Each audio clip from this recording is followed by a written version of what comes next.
Filmé par une caméra de surveillance, un drone survole la cour d'une prison britannique. Il transporte un paquet bourré de drogue et de téléphones portables. Il s'approche de la fenêtre d'une cellule où un prisonnier le récupère.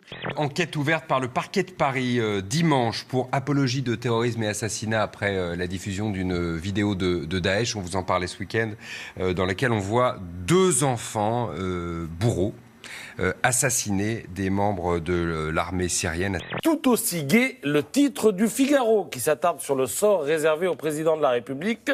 Hollande attaqué de toutes parts. Après la fronde politique, retour à la contestation sociale. On ne compte plus les manifs contre la loi travail. Cette loi, elle va passer. Elle va passer. Vous ne céderez pas. Pourquoi ? Parce qu'elle a été discutée, elle a été concertée, elle a été corrigée, elle a été amendée.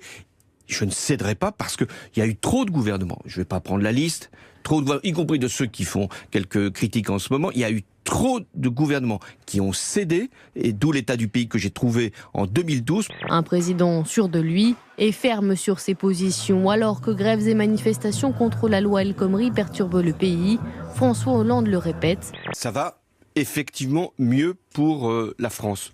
Pas forcément pour tous les Français, j'en conviens. Quand je dis « ça va mieux », ce n'est pas un propos de circonstance, ou de campagne, ou de tribune. C'est une réalité. La réalité, ce sont des casseurs. Ils sont venus uniquement pour en découdre. Le reste des manifestants, l'immense majorité, est là uniquement pour manifester contre la loi travail de façon pacifique. Et très clairement, eh bien, ces casseurs, ils ne sont pas les bienvenus du côté des syndicats. On les a vus tout à l'heure. Il se glisse parmi ces manifestants des casseurs. Il n'y a pas d'autre mot. Ça suffit et ça ne pourra pas rester sans réponse. Casser, c'est un délit. Et donc, ça sera puni. Hollande, celui en tout cas qui s'est exprimé ce matin, était un candidat avec les mêmes discours qu'en 2012, les discours qui ont conduit à cette situation. En revanche, le président a déjà disparu et ça veut dire que pendant 1 an, on va être en campagne électorale. Dans Hernani, il y a une très belle phrase. Une force qui va et qui sait où elle va. Ça, c'est une force qui ne sait pas où elle va. Et c'est ça, je crois, qui est... François Hollande, une force qui ne sait pas où elle va. À quoi sert François Hollande ? Voici le sujet d'examen sur lequel ont planché des étudiants en première année de droit constitutionnel en Charente. Fou rire dans l'amphithéâtre en lisant la question. Sur la toile où la photo de l'énoncé a été diffusée, les avis sont partagés. Depuis, le doyen de l'université a évoqué une maladresse de formulation. Ce matin, François Hollande a même réagi. Oui, mais j'ai trouvé que c'était une question qui n'était pas saugrenue. Soto, est-ce que vous avez vu les magasins? Est-ce que vous avez visité un magasin Habitat depuis que je travaille dedans? Non. Alors ça, c'est un truc à voir. Vous avez pas vu l'Habitat Montebourg? Non. François, il faut vraiment que tu vois l'Habitat Montebourg.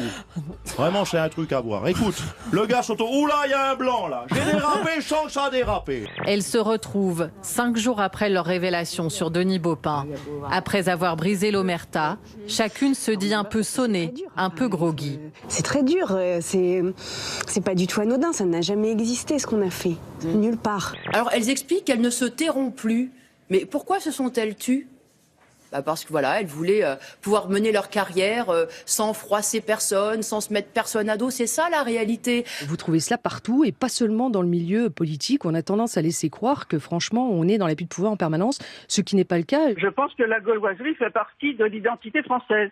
17 femmes ministres qui ont eu des responsabilités importantes face à un appel comme celui-là, eh bien, laisse entendre que le monde politique est un monde, un lupanar, voilà. En Afrique du Sud, le gouvernement a mieux que le 49-3 au Parlement, puisque le service d'ordre a carrément évacué les députés de l'opposition qui demandaient une nouvelle fois la démission du président Jacob Zuma, reconnu coupable d'avoir violé la Constitution, sans compter les nombreux scandales de corruption.